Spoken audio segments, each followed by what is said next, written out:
ہاری و مواری کو یہ حکم دیا کہ حسین مکہ میں ہو مکہ میں جاؤ، حسین مدینہ ہو مدینہ میں جاؤ۔ بہرحال کسی بھی صورت میں حسین کو اس بات پہ آمادہ کر لو کہ حسین میرے ہاتھ میں بیعت کر لے، مجھے امام مان لے، مجھے پیشوا مان لے، مجھے رہبر مان لے، مجھے رہنما مان لے۔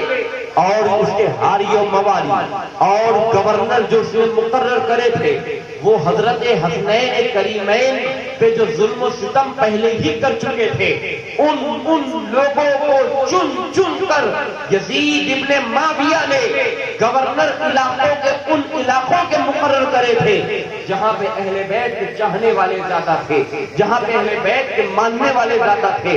مکہ المکرمہ ہو چاہے مدینہ منورہ ہو، ان ظالم حکمرانوں کو اس نے ایک کے بعد ایک مسلط کیا، اور جن حکمرانوں کو، جن گورنروں کے دل میں اہل بیت کی مودت تھی، محبت تھی، انہیں فوراً معزول کر دیا جاتا تھا۔ جو اہل بیت کے ساتھ رعایت کرتے تھے، جو نبی کے گھر والوں کے ساتھ رعایت کرتے تھے، انہیں یہ معزول کر دیتا تھا، انہیں یہ ہٹا دیتا تھا۔ بہرحال امام حسین کے سامنے مکہ میں ایک آپشن پیش کیا گیا اور کہا گیا حسین یزید کی طرف سے جو گورنر مقرر کیا گیا، حسین ابن علی کے پاس پہنچا اور کہتا ہے حسین یزید وقت کا امیر المومنین ہے، بہتر ہے کہ آپ اس کے ہاتھ کو بیعت کر لیں، اور بہتر یہ رہے گا کہ آپ اسے اپنا امام تسلیم کر لیں۔ حضرت امام حسین نے یہ فرمایا تھا، اے بدبخت انسان، تو اسے اپنا امام ماننے کے لیے مجھے کہہ رہا ہے جس نے شراب کو عام کر دیا، جس نے روزے رسول صلی اللہ علیہ وآلہ وسلم کی بے حرمتی کری ہے، اور جس نے اللہ اکبر کبیرہ نبی کی شریعت کی پاسبانی کرنے کے بجائے رسول اللہ کی شریعت کو نقصان پہنچایا ہے۔ حضرت امام حسن مجتبی علیہ السلام نے یزید پلید کی بیعت سے انکار کر دیا۔ امام حسین علیہ السلام جب یزید کی بیعت سے مکہ مکرمہ سے قبل جب مدینہ منورہ میں تھے اور یزید کی بیعت سے امام حسین نے انکار کیا تھا، اب یزید کی طرف سے تنبیہ ہو گئی، ہر طرح کی سختی امام حسین پہ کی جائے اور کسی بھی طریقے سے امام حسین کو میرے ہاتھ پہ بیعت کرنے کے لیے مجبور کیا جائے۔ عزیزان گرامی، نوبت یہ آ گئی کہ میرے امام کا سماجک بائیکاٹ یزیدیوں نے کرا، میرے امام کا دینی بائیکاٹ یزیدیوں نے کرا، میرے امام کا سوشلی بائیکاٹ یزیدیوں نے کرا۔ ہر طرح کا بائیکاٹ کرنے کے بعد مگر حب اہل بیت جو تھے، جو اہل بیت کے چاہنے والے تھے، اب بھی وہ امام حسین کا پیچھا نہیں چھوڑ رہے ہیں، اب بھی وہ امام حسین کو چھوڑنے کو تیار نہیں ہے۔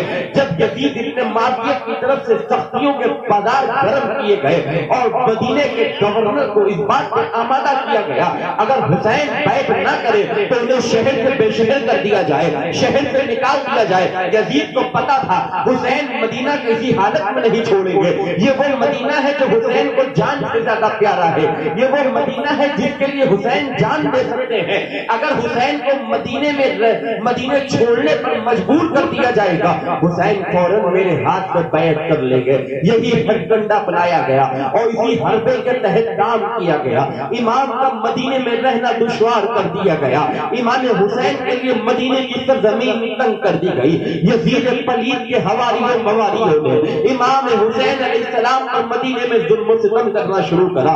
اللہ اکبر کبیرہ، بتقاضا صرف یہ تھا یزید کی بیعت کر لی جائے، یزید کو امام و پیشوا مان لیا جائے۔ میرے امام حسین علیہ جدہ علیہ السلام نے دیکھا جب پانی سر سے اوپر آ چکا ہے اور کسی بھی صورت میں یزیدی جو ہے مدینہ منورہ میں رہنے نہیں دیں گے، امام حسین علیہ جدہ علیہ السلام نے ایک فیصلہ فرمایا، اپنے اہل بیت کو اکٹھا کرا، اپنے گھر والوں کو اکٹھا کر کے اپنے گھر میں میٹنگ کری اور امام حسین کہتے میرے اہل بیت، میرے گھر والوں، میرے اہل بیت، میرے گھر والوں، اے رسول اللہ کے بیٹوں، رسول اللہ کی بیٹیوں، رسول اللہ کے شہزادوں، رسول اللہ کی شہزادی ہو، جو حال ہم اہل بیت کا ہو رہا ہے وہ تم میں سے کسی پہ چھپا نہیں ہے۔ ہم اپنے ہی نانا کے شہر مدینہ میں یتیم ہو گئے ہیں، ہم اپنے ہی نانا کے شہر مدینہ میں بے سہارا سب محسوس کر رہے ہیں۔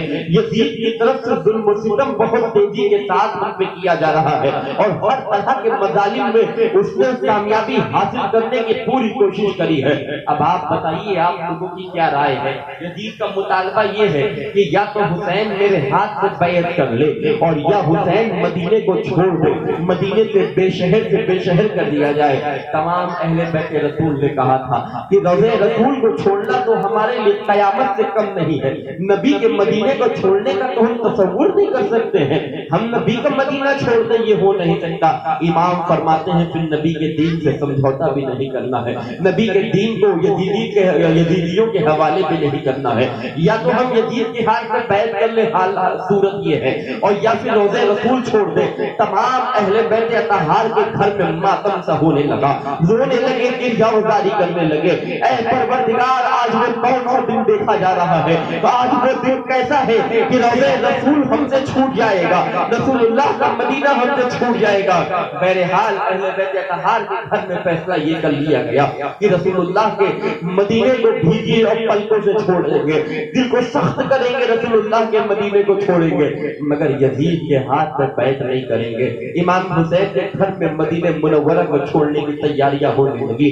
ایک ایک سامان کو اہل بیت اٹھا کے جب اپنے ساتھ رکھنے لگے، ایک ایک چیز سے نبی کی یاد جڑی ہے، کسی چیز سے سیدہ فاطمہ کی یاد جڑی ہے، کسی چیز سے مولا علی کی یادیں جڑی ہوئی ہیں، کسی چیز سے امام حسن مجتبیٰ کی یادیں جڑی ہوئی ہیں۔ آج ان ساری یادوں کو سمیٹنا ہے، سمیٹنے کے بعد مدینے کو چھوڑنا ہے۔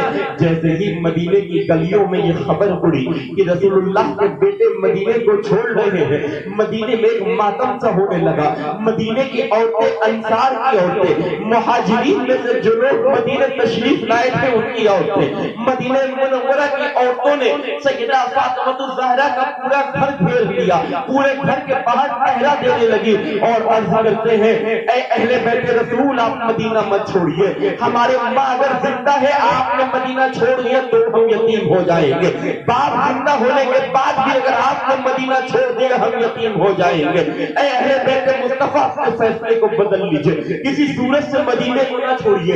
امام علی وقار مسجد نبی میں تشریف لاتے ہیں، اور مسجد نبی میں تشریف لانے کے بعد دیکھتے ہیں انصار مہاجر صحابہ کا ایک جمع غفیر ہے، اہل بیت کے چاہنے والے اصحاب رسول کا ایک جمع غفیر ہے، سب کی آنکھوں میں آنسو ہے اور عرض کر رہے ہیں اے شہزاد رسول، رسول اللہ کے بعد جب ہمیں کبھی نبی کو دیکھنے کی طرف محسوس ہوتی ہے تو حسین ابن علی آپ کو دیکھ کے اپنے پیاس بجھا لیا کرتے ہیں۔ اے حسین ابن علی، رسول اللہ کا گھر آپ کے جانے کے بعد سونا ہو جائے گا، اب اس گھر کی طرف جب ہم دیکھیں گے تو اس گھر سے اہل بیت کی آوازیں ہمیں سننے کو نہ ملیں گی، ہمیں کس کے سہارے آپ چھوڑ کے مدینے کو جا رہے ہیں؟ ہمارا کون مدینے میں مشفق بچے گا؟ ہمارا کون مدینے میں جو میزبان بچے گا؟ اے حسین ابن علی مدینہ کو نہ چھوڑے۔ اللہ کے نبی کے شہزادے حسین ابن علی کی آنکھوں میں آنسو ہے اور آپ ایک خطبہ دیتے ہیں، اے انصار، اے مہاجرین، اے اہل بیت کی چاہنے والی عورتوں، سنو جو مدینہ چھوڑنا ہمارے لیے آسان نہیں ہے، مگر رب العزت کی قسم ہم پہ ظلم و ستم کے اس حد تک پہاڑ توڑ دیے گئے کہ اب ہمارے پاس کوئی اور راستہ نہیں ہے، اب ایک ہی راستہ ہے، یزید کی بیعت کر لے تو مدینے میں رہنا آسان ہو جائے گا۔ اور اے لوگوں سنو، یزید کی بیعت ہم کسی صورتحال میں نہ کریں گے، ہم روضہ رسول کو کس انداز میں چھوڑ رہے ہیں، کس حال میں چھوڑ رہے ہیں، کس دل سے چھوڑ رہے ہیں، یا تو میں جانتا ہوں یا تو میرا خدا جانتا ہے۔ امام حسین نے جیسے ہی یہ بات کہی پورے انصار و مہاجرین صحابہ رونے لگے، اہل بیت اطہار کا گھر ماتم کدا بنا ہوا ہے، ایک کے بعد ایک لوگوں سے چپٹ کے مدینے کی عورتیں رو رہی ہیں، انصار مہاجرین صحابہ حسین ابن علی کے قدموں پہ گر گر کے رو رہے ہیں، آج حسین سے وہ مدینہ چھوٹ رہا ہے جس مدینے کی گلیوں میں حسین ابن علی کا ہاتھ پکڑ کر خود نبی مکرم گھمایا کرتے تھے. حسین سے وہ مدینہ چھوٹ رہا ہے جو مدینہ حسین کو جان سے زیادہ پیارا ہے. رات کے 2 حصے گزر چکے ہیں. ساجو سامان پیک کیا جا رہا ہے, ساجو سامان سمیٹا جا رہا ہے. ننھے علی اصغر کو سمیٹا جا رہا ہے, بی بی سکینہ سکینہ کو لیا جا رہا ہے. حضرت اہل بیت اطہار کے گھر کے وہ نفوس قدسیہ اکٹھا ہو رہے ہیں. اب اکٹھا ہو کر قافلہ تیار ہو گیا ہے. اب وہ قافلہ جب تیار ہوا میرے حسین کو صبر نہ ہوا. امام حسین دوڑتے ہوئے روتے ہوئے رسول اللہ صلی اللہ علیہ وسلم مدینہ منورہ میں اپنی ماں بی بی فاطمہ الزہرا سلام اللہ علیہا کے مزار مقدس جنت البقیع میں تشریف لے جاتے ہیں. اور جیسے ہی جنت البقیع میں گئے, رات کو وہ سناٹا اور اہل بیت کو مدینے چھوڑنے وہ ہواؤں فضاؤں میں بھی ناگوار گزر رہا تھا. جنت البقیع کا وہ سناٹا ایسا احساس کرا رہا تھا جیسے آج ہوائیں رو رہی ہیں, آج فضائیں رو رہی ہیں, آج موسم رو رہا ہے. اللہ کے نبی صلی اللہ علیہ وسلم کے شہزادے حضرت امام حسین علیہ جدہ علیہ السلام جیسے ہی مدینہ منورہ میں جنت البقیع پہنچتے ہیں, اللہ اکبر کبیرہ, اللہ اکبر کبیرہ. جیسے ہی جنت البقیع کے اندر پہنچے, ماں کے مزار کو جیسے ہی اپنی آنکھوں سے دیکھا, دارو قطار آواز سے رونے لگے. آواز سے رو کر ماں کے مزار پہ گر جاتے ہیں حسین ابن علی, اور دونوں باہیں پھیلا کے ماں کے مزار کو پکڑ لیتے ہیں, ماں کے مزار سے چمٹ جاتے ہیں. عرض کرتے ہیں اے امی جان, آپ کا بیٹا حسین آپ کی بارگاہ میں حاضر ہے. اے رسول اللہ کی شہزادی, آج وہ حسین آپ کی بارگاہ میں حاضر ہے جس حسین کو آپ نے اپنا خون دودھ کی صورت میں پلایا ہے. اے میری ماں, آج حسین مدینہ چھوڑ رہا ہے.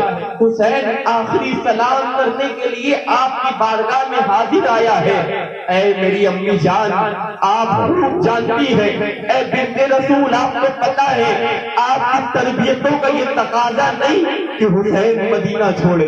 اے امی جان, مدینہ چھوڑنا میرے لیے موت سے کم نہیں ہے, مدینہ چھوڑنا میرے لیے قیامت سے کم نہیں ہے. اے امی جان, آج کس صورت سے مدینہ چھوٹ رہا ہے میں ہی جانتا ہوں. اے امی جان, یہ وہ مدینہ چھوٹ رہا جو حسین کو جان سے زیادہ پیارا ہے. امی جان, یہ وہ مدینہ آج چھوٹ رہا ہے جس مدینے کی گلیوں میں آپ نے ہمیں تربیت یہ دی تھی کہ رسول اللہ کے شہر میں تیز تیز قدموں سے نہ چلو. جس مدینے کا ادب یہ ہے کہ حاجی آتے ہیں تو دھیرے دھیرے قدم دبے دبے قدموں سے چلتے ہیں. اہل بیت اطہار کے عقیدت مند اور محب اس مدینے کو اپنے لیے کعبے سے کم نہیں سمجھتے ہیں. اے امی جان, آج مدینہ چھوٹ رہا ہے. اے میری امی, حسین ابن علی اپنی ماں کے قبر پہ ہے اور وہ کرتے ہیں میری امی, حسین آخری سلام کہنے کے لیے آپ کے پاس آیا ہے. اے بنت رسول, آپ کے در سے کوئی محروم نہیں گیا ہے. حسین چاہتا ہے کہ آج آخری بار آپ اپنا دیدار حسین کو کرا دیجئے, اپنے دیدار کو حسین کو مشرف کر دیجئے. حسین آپ کے قدموں کو چومنا چاہتا ہے, حسین آپ کے قدموں پہ گر کر رونا چاہتا ہے. امام ماں کے قبروں میں, ماں کے قبر مبارک پر قدموں کی طرف پڑے ہو کر یہ دعا کر رہے ہیں. تربت رسول اللہ صلی اللہ علیہ وآلہ وسلم تک یہ آواز پہنچ رہی ہے. مدینہ منورہ میں جنت البقیع کی ساری قبریں تھر تھرانے لگی. موسم میں ہواؤں فضاؤں میں تھرتھراہٹ پیدا ہو گئی. سیدہ کائنات بی بی فاطمہ الزہرا کی قبر میں تھرتھراہٹ پیدا ہو گئی. اللہ کے نبی کے بیٹے حسین ابن علی کہتے ہیں امی جان, آج آپ کے دودھ کا حق ادا کرنے جا رہا ہوں. امی جان, دعا کر دیجئے کہ جس وقت علی اصغر کا لاشا میں اپنے ہاتھوں سے اٹھاؤں اس وقت صبر کروں.